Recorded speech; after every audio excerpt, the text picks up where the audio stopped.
3 trillion ఎకానమీతో ఉపాధి అవకాశాలు పెరుగుతాయన్నారు కార్మిక మైనింగ్ శాఖ మంత్రి Vivek Venkataswamy. India skill programme కు ముఖ్య అతిథిగా హాజరయ్యారు మంత్రి వివేక్.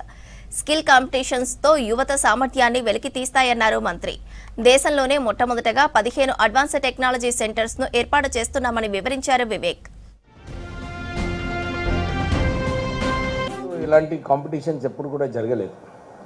ఈ కాంపిటీషన్స్ కేవలము మన స్కిల్ సెట్స్ బయటికి ఆ పొటెన్షియల్ ఏదైతే మన దాంట్లో ఉందో ఆ స్కిల్ సెట్స్ అన్నీ కూడా ఆ బయటికి వచ్చినప్పుడే మన రియల్ పొటెన్షియల్, మన దాంట్లో ఉన్న రియల్ పొటెన్షియల్ ఏందో అది తెలుస్తుంది. సో మనం చాలాసార్లు చూస్తాం, participating in a competition it self will throw light to so many new things. So మీరందరూ కూడా ఇంతమంది పార్టిసిపేట్ చేస్తున్నారు.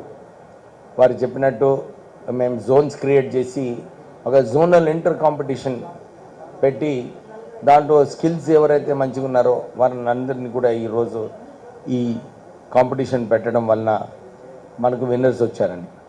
సో టెక్నాలజికల్ చేంజెస్ ఏదైతే జరుగుతున్నాయో అన్ని చోట్ల కూడా కొత్త కొత్త టెక్నాలజీస్ వస్తున్నాయి. అడాప్టేషన్ అవడానికి చాలా కష్టం ఉంది. మనకు soft skills are important. So ఆ సాఫ్ట్ స్కిల్స్ ఉన్నప్పుడే మన ఏదైతే స్కిల్స్ నేర్చుకుంటున్నామో ఈ స్కిల్స్ ప్రజెంట్ చేయడానికి ఉద్యోగాలు కల్పించాలంటే మనం ఇవన్నీ కూడా నేర్చుకునేది అవసరం ఉంది. సో తెలంగాణ రైజింగ్, మనం తెలంగాణ రైజింగ్ అంటే 3 ట్రిలియన్ ఎకానమీ తెలంగాణ రైజింగ్ అంటున్నారు. మన ప్రధానమంత్రి గారేమో నేషనల్ వైడ్ 5 ట్రిలియన్ ఎకానమీ అంటున్నారు ఇంకా 2 ఇయర్స్లో. అంటే మనకు ఎకానమీ ఎప్పుడైతే పెరుగుతుందో అలాంటి జాబ్స్ కూడా పెరుగుతాయి. Availability of jobs will also increase. ఆ అవైలబిలిటీ అయిన జాబ్స్ అయినప్పుడు మనకు స్కిల్ సెట్ సరిగా లేకుంటే దట్ ఇండస్ట్రీ విల్ సఫర్, కొత్త ఇన్వెస్ట్మెంట్స్ రావు, మనకి ఏదైతే ఎంప్లాయ్మెంట్ జనరేషన్ కావాలో ఆ ఎంప్లాయ్మెంట్ జనరేషన్ కూడా సరిగా ఉండదు.